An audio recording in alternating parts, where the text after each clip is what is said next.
Olá, sexto ano, tudo bem? Depois da gente ter compreendido aí os estudos da paisagem, do espaço geográfico, das atividades econômicas, a gente vai começar agora a compreender como que os seres humanos eles se orientam, eles se localizam na paisagem. O tema da nossa aula de hoje é orientação e localização na Terra. Faz parte do ser humano, né, ter noções de orientação, faz parte do ser humano se referenciar no espaço geográfico. E as primeiras formas de orientação que o ser humano utilizou para servir de orientação em meio à paisagem, em meio ao espaço geográfico, foi se referenciar pelos elementos naturais que compõem a paisagem. A observação das referências físicas da superfície terrestre, como por exemplo rios, montanhas, florestas, serviam como referencial para o ser humano se orientar, para se localizar. Lá nos primórdios dos tempos, quando não existia a bússola, quando não existia o GPS, quando não havia ainda se pensado na orientação pelos astros, os elementos da natureza, ou seja, os aspectos físicos da superfície terrestre serviam de referência, de base para o ser humano se referenciar no espaço geográfico. Quantas vezes a gente está num lugar desconhecido e a gente marca, por exemplo, uma árvore como referência para a gente se localizar naquele lugar. A gente observa o percurso de um rio para saber onde a gente está, para saber para onde a gente vai. Quantas vezes a gente observa a presença de uma montanha para se localizar, a gente toma como referência algum elemento físico. Então, galera, as primeiras noções de orientação do ser humano, né, para se localizar, para se referenciar na superfície terrestre, tinham como base a observação dos elementos da natureza. Os rios, as montanhas, as florestas que compunham a paisagem serviam de base para o ser humano se orientar. Lembra que no passado o ser humano era caçador e coletor, ele era nômade, ele não tinha residência fixa. Muitas vezes para sair para caçar, para retornar para o seu local de origem, por mais que não seja um local fixo dele, ele tinha alguma referência. Ele se referenciava, por exemplo, para uma montanha ali perto, pela presença de um rio, pela presença de uma árvore, enfim, pessoal. De maneira geral, os elementos naturais, eles eram e sempre são usados pelo ser humano como referenciais de localização. Só que com o passar do tempo, né, utilizar apenas os elementos naturais como fontes de referência para se localizar não era tão preciso, né? Então foi necessário aí o ser humano adotar outras técnicas de referenciação, outras maneiras de se localizar no espaço geográfico. É óbvio que no espaço urbano também a gente tem os elementos para a gente como referenciais de localização. Mas, por exemplo, em longas distâncias, em alto mar, por exemplo, não era possível a gente tomar como exemplo um elemento na paisagem para a gente poder se referenciar.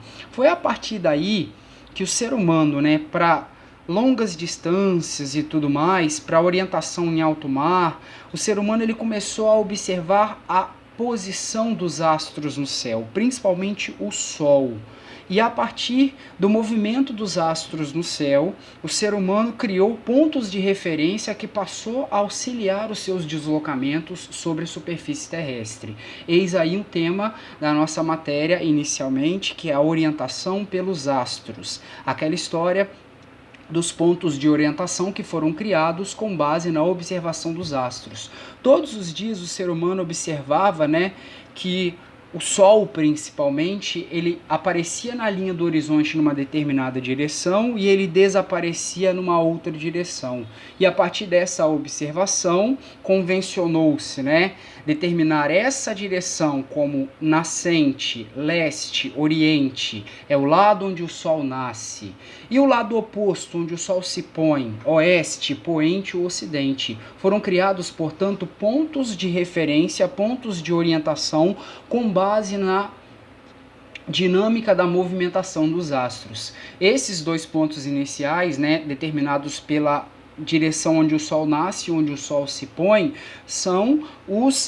é o início da orientação pelos astros, e outras direções foram criadas a partir desses dois pontos de referência. A partir do ponto onde o Sol nasce, leste, e onde o Sol se põe, oeste, foram criadas outras duas direções principais: norte, também chamado de setentrional ou boreal, e o sul, também chamado de meridional e austral. E a junção desses 4 pontos principais de orientação determina o que a gente chama de pontos cardeais. Os pontos cardeais são chamados pontos principais, são chamados pontos principais de orientação. E eles foram criados a partir, a partir da observação da movimentação dos astros no céu, como por exemplo o Sol. A Lua também servia de base de orientação, porque a Lua todos os dias também, né, quando ela está visível no céu, é óbvio, ela aparece numa mesma direção, que é a direção leste, e se põe na direção oposta, que é a direção oeste. E vocês devem ter lembrado aí que a trajetória aparente do Sol, a trajetória aparente da Lua, permite a gente identificar as 4 principais posições dos pontos cardeais ao longo da linha do horizonte. Quando você estende o seu braço na direção, o seu braço direito na direção onde o Sol nasce, você está apontando para a direção leste. O seu braço esquerdo é a posição oeste, na sua frente vai estar a posição norte, nas suas costas o sul. Essa situação aí, ela mostra pra gente como proceder, né? Como proceder no espaço geográfico para a gente poder se orientar com base na observação dos astros. Com base na observação dos astros foram criados esses 4 pontos de orientação: norte, sul, leste, oeste, ok? Com o passar do tempo, outros pontos de orientação foram criados juntamente com os pontos cardeais, que são chamados pontos colaterais, e também os pontos subcolaterais, né? Esses pontos de orientação, eles servem como referência para a gente traçar direções mais seguras, traçar rotas mais seguras, né? E eles são expressos aí num desenho, que é a rosa dos ventos, que vai representar graficamente as direções dos principais pontos cardeais e colaterais. A partir da rosa dos ventos, você consegue encontrar qualquer direção, qualquer ponto, né, na linha do horizonte num ângulo de 360 graus.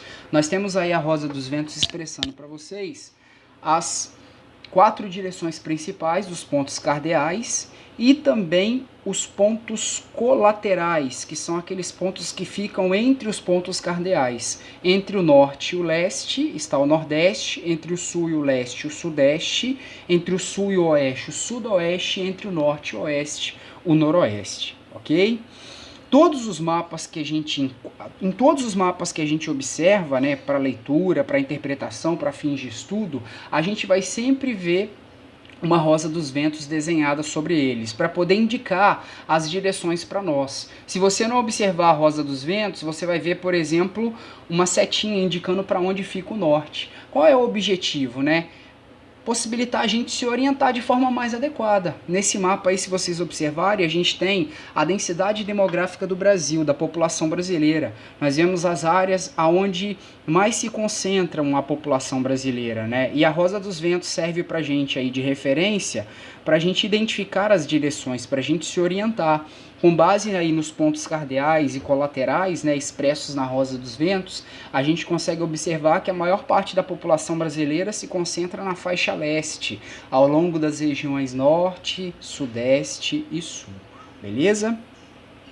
Mas aí, terminando aí para vocês, ó, observem bem os pontos de orientação. Nós temos aí os pontos cardeais, norte e sul, leste e oeste, e os pontos colaterais, nordeste, sudeste, noroeste e sudoeste. Esses pontos aí estão dispostos aí com base no desenho da rosa dos ventos.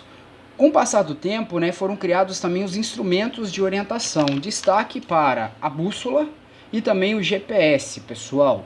A bússola, ela é um instrumento de orientação que ela foi criada há cerca de 2.000 anos atrás, antes de Cristo, pelos chineses. E nos séculos XV e XVI ela foi aperfeiçoada pelos europeus durante o período das grandes navegações. A bússola ela é um instrumento de orientação porque ela possui uma agulha magnetizada, né? ou seja, com um ímã que está sempre apontando para a direção norte, para o chamado polo norte da Terra, o chamado polo norte magnético, que fica mais ou menos na altura da ilha da Groenlândia. Sabendo para onde, observando uma bússola, né, sabendo para onde está indicando a direção norte, você consegue saber que o oposto é a direção sul, a direita vai estar ao leste e a esquerda vai estar ao oeste. Então a bússola apontando para o norte da Terra, que é um gigantesco ímã que exerce força de atração nessa direção, ela aponta para a gente a direção norte e o norte aproximado, que é o chamado norte magnético, e automaticamente você consegue observar o norte geográfico com mais precisão, ok? Outro instrumento de orientação comumente usado nos dias de hoje, inclusive você tem ele no seu aparelho celular, é o GPS. GPS, pessoal, Global Positioning System, Sistema de Posicionamento Global.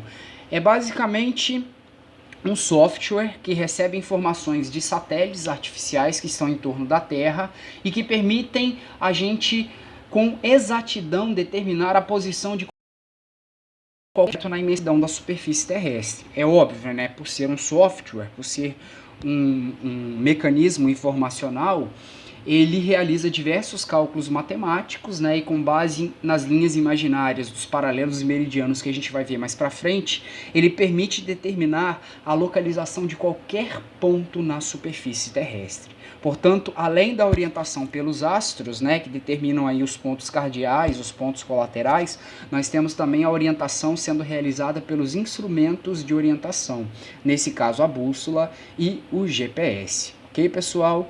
Até a próxima videoaula. Não esqueçam que todo esse conteúdo de vocês, ele está no capítulo 1 da unidade 2. Bons estudos, até a próxima.